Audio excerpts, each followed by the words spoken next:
Aresto ang isang babae na empleyado ng Environmental Management Bureau o EMB matapos akusahan ng pangingikil sa isang negosyante sa Cabagan, Isabela na pinilit na pagbayarin ng 60,000 pesos kapalit ang umano'y paglutas sa reklamo tungkol sa maling pagtatapon ng used oil at baterya. Sa panayam ng Bombo Radyo Kawayan kay Police Captain Analisa Corotan, Deputy Chief of Police ng Cabagan Municipal Police Station, sinabi niya na lumapit si alias Lilia, 56 years old, negosyante at residente ng barangay Katabayungan, Cabagan, Isabela sa impilan noong Enero 23 upang i-report ang insidente laban kay alias Marites, 35 years old, single, na residente naman ng Katagaman, Nuevo, Tuguegarao City.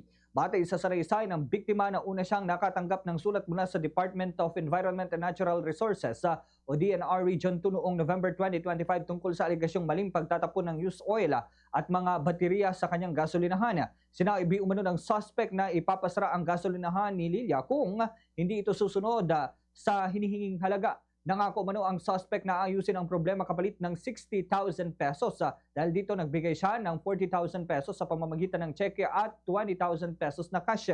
Nang muling humingi na ng pera si Marites noong Enero 23 para sa permit ng negosyo ni Lilia, agad siyang humingi ng tulong sa pulisya at isinagawa ang entrapment operation. Naaresto ang suspect matapos tanggapin ang halagang 60,000 pesos na binubuo ng dalawang tunay na 1,000 peso bill at 58 piraso ng budol money. Kinakumpiska rin ang isang iPhone 15 Pro Max mula sa suspect.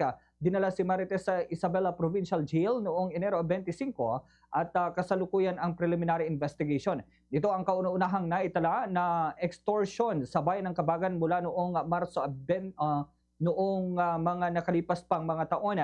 Samantala, paalala naman sa publiko na huwag mahihiyang i-report ang anumang insidente ng pangingikil o pang-aabuso ng kapangyarihan, lalo na kung ito ay may kaugnayan sa permits o negosyo. Hindi kinukonsinti ng pulisya ang anumang uri ng katiwalian. Ganito ang bahagi ng pahayag ni Police Captain Analisa Corotan. Ating complainant, sir, na siya po ay hinihingan po ng pera, sir. Nagkakahalaga po ng 60,000. And then sumunod na po yung, naghingi po siya uli ng panibagong 60,000 po para po sa permit.